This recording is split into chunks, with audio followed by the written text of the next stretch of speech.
En esta práctica nos adentraremos en el campo de la electrónica con un objetivo concreto: implementar un amplificador logarítmico. Exploraremos cómo utilizar un dispositivo no lineal para lograr este propósito. Vamos a profundizar en los detalles y pasos necesarios para alcanzar nuestro objetivo. Bien, en esta práctica hemos estudiado y posteriormente hemos utilizado un diodo semiconductor de silicio 1N4148. El diodo, de manera general, es un dispositivo de dos terminales que presenta una cierta polaridad. El voltaje entre las dos terminales la mediremos entre su terminal positivo, también conocido como ánodo, y su terminal negativo, conocido también como cátodo. Bien, ¿cómo podemos identificar estas terminales? En el caso del diodo 1N4148 presenta esta línea negra que permite identificar qué terminal es el cátodo y por lo tanto también qué terminal es el ánodo, y a la hora de realizar la práctica es más llevadero.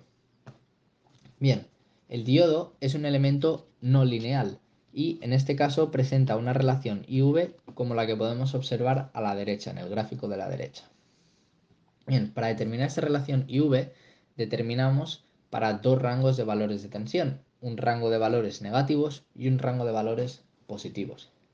Para el rango de valores negativos los estudiamos a partir de invertir la polaridad del diodo.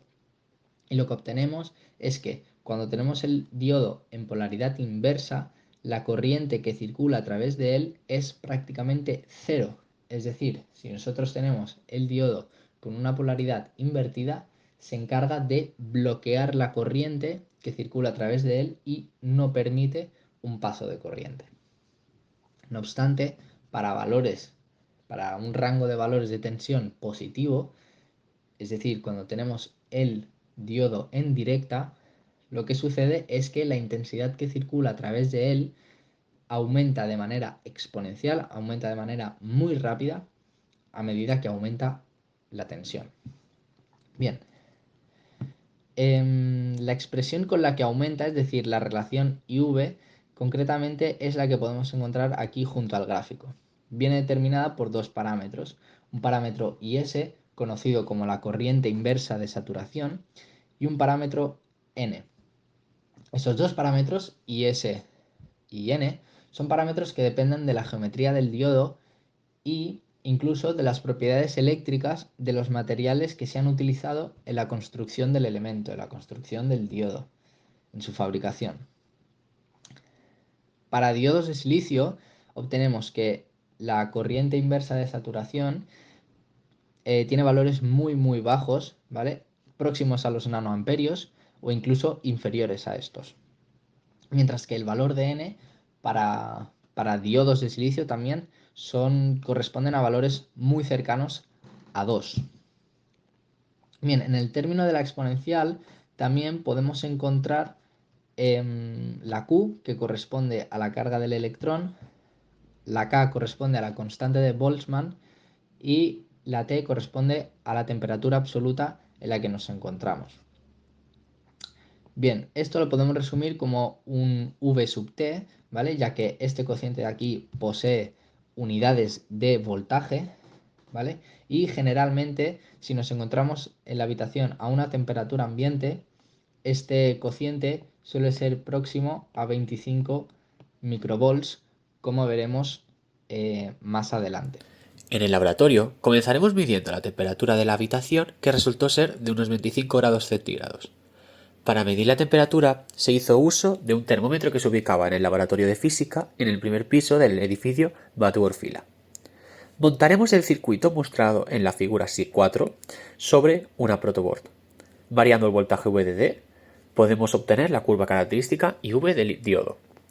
Una vez medida la temperatura y montado el circuito, mediremos los valores de la resistencia de protección R, de valor nominal 10K ohms, usando un voltímetro, como el de la siguiente imagen.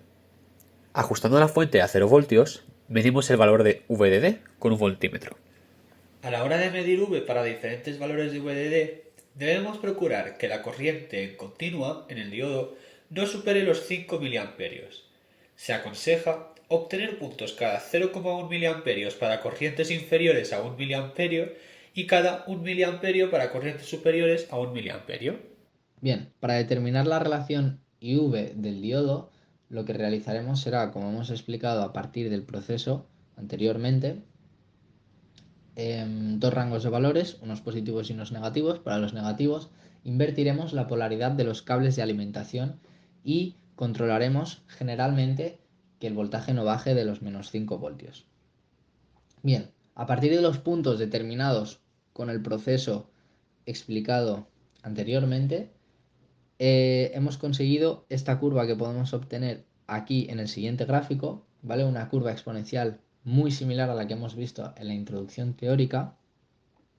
Y esta curva, este conjunto de puntos, podemos realizar una regresión logarítmica, generalmente solo para valores positivos, ya que el logaritmo no toma ni el cero ni valores negativos. Podemos realizar una regresión logarítmica en esta zona de aquí, ¿vale? Y así podemos determinar los valores de n y los valores de is para nuestro diodo y ver si son similares a los valores presentados en la introducción teórica. Cabe destacar, aún así, que a diferencia de la fórmula vista en la introducción teórica, este de aquí no posee el término -1, ya que como la función crece de una manera muy rápida y estamos en un rango de valores de tensión muy pequeños, el -1 no aporta, es decir, en comparación con el término exponencial, el -1 es despreciable y para poder trabajar de una manera más cómoda se ha despreciado y así podemos determinar a partir de la regresión logarítmica una forma de recta cuyos valores independientes, o sea, valores dependientes son estos de aquí, el valor independiente es la v y por lo tanto la pendiente viene dada por esta fracción y el término independiente viene dada por este término. Y así podemos determinar cuáles son los valores de n y de is para el diodo utilizado. Entonces, de esta manera representamos los puntos que hemos visto en la diapositiva anterior y obtenemos esta recta, ¿ok? Esta recta cuya ecuación la podemos ver aquí en el gráfico y por lo tanto podemos ver que la pendiente corresponde a 22,025 y el término independiente es negativo, menos 13,476. Bien, como en la introducción hemos presentado, el término Vt, ¿vale?, es el cociente entre la constante de Boltzmann, la temperatura absoluta y la carga del electrón. Ese cociente tiene unidades de voltaje y si utilizamos los valores respectivos de la constante de Boltzmann, la carga del electrón y la temperatura absoluta de unos 25 grados, tal como ha explicado mi compañero, ¿okay?, y realizamos el cociente, obtenemos, tal como hemos introducido en la teoría, en la introducción teórica, que este factor Vt es aproximadamente unos 25 milivolts. Bien, calculado este factor y conocidos la pendiente y el término independiente de nuestra regresión lineal, bueno, regresión logarítmica, podemos determinar los parámetros n y is. En este caso vemos que el cociente de la pendiente, bueno, 1 dividido la pendiente y v de t nos proporciona el resultado 1,8, que es muy próximo a 2, tal como hemos dicho en la introducción teórica, y el parámetro is presenta valores muy cercanos a los nanoamperios. En este caso es un poquito más elevado, pero es próximo a los nanoamperios, aproximadamente 0, ya que un nanoamperio cabe recordar que es un término de 10 elevado a la menos 9, como podemos ver aquí. Para el siguiente proceso montaremos en la protoboard el circuito que se puede observar para un valor nominal de R1 de 1K. Este circuito corresponde al amplificador logarítmico, donde podemos observar que es parecido al amplificador inversor para el cual se ha reemplazado la resistencia de realimentación por el diodo, un elemento no lineal.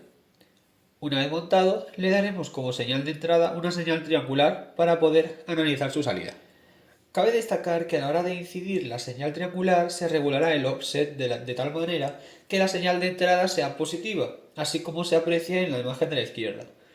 De esta manera, a partir del modo XY del osciloscopio, podemos analizar la respuesta del circuito, tal como muestra la imagen a la derecha.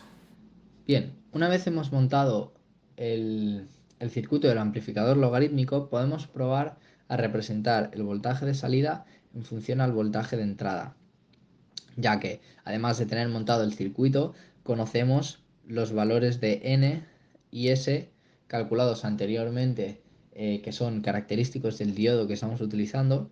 VT también lo conocemos, ya que es una constante que depende de la temperatura, pero bueno, próximo a los 25 milivolts, como hemos justificado anteriormente.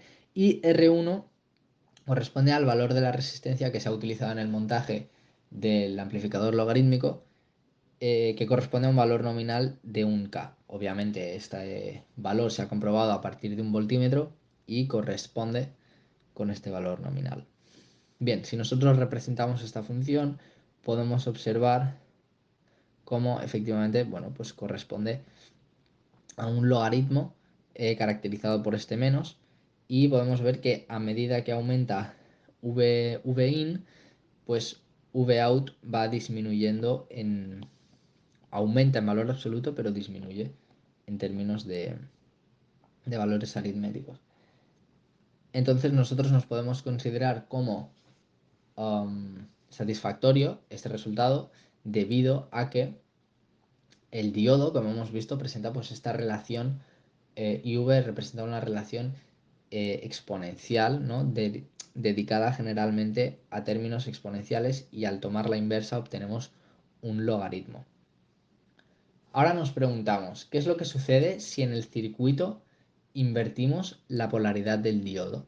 Como hemos visto anteriormente, si nosotros estudiamos para un rango de valores negativos de tensión en el diodo, vemos que la corriente que circula a través del diodo es prácticamente cero. Es decir, si nosotros invertimos la polaridad del diodo, no permite un paso de corriente.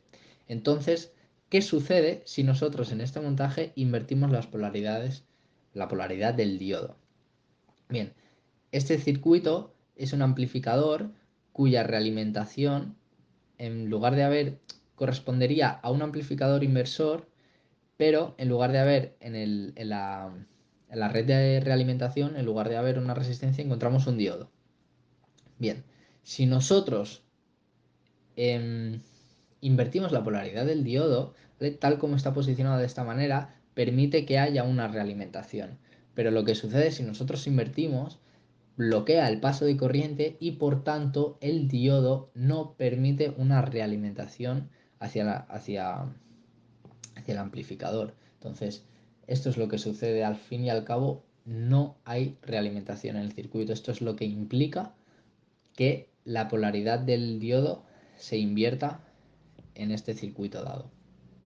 En conclusión, hemos realizado el estudio del diodo, un dispositivo en electrónica con amplias implicaciones en el mundo de la electrónica, cuyos parámetros calculados se han determinado de manera satisfactoria, y además lo hemos utilizado para llevar a cabo un amplificador logarítmico, cuyo análisis ha sido un resultado satisfactorio también.